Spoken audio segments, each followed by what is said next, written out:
Ovos e o óleo. E vamos acrescentar agora uma cenoura linda e maravilhosa.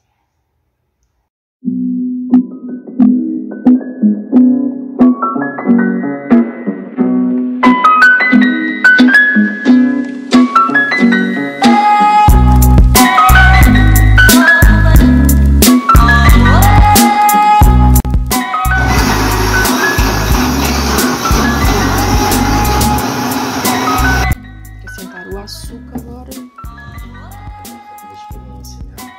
de trigo. É assim mesmo, filmando o chão, tô filmando nem onde eu tô jogando o negócio. Vamos filmar de longe, já apareceu aqui a consistência da massa.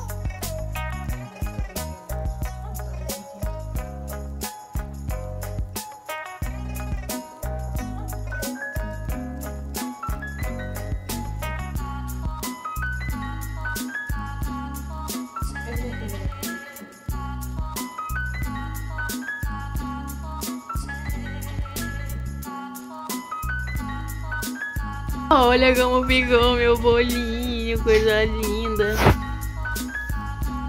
Bolinho de cenoura. Não vou confeitar, não vou fazer nada, porque eu tô com preguiça. Só tô com fome, quero comer logo.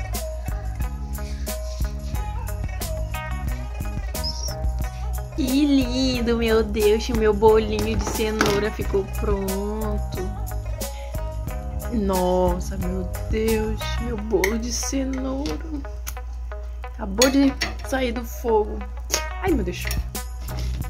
Vou tentar tirar assim na brutalidade. Vou mostrar pra vocês aqui, não sei se vai dar pra ver como ele tá maciozinho. Olha, gente. Ai, meu Deus. Primeira vez que eu faço bolinho de cenoura. Olha só que legal. Tá bem macio. Ai, meu Deus, tá quente.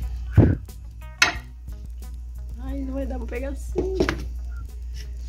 O meu bolo, que orgulho.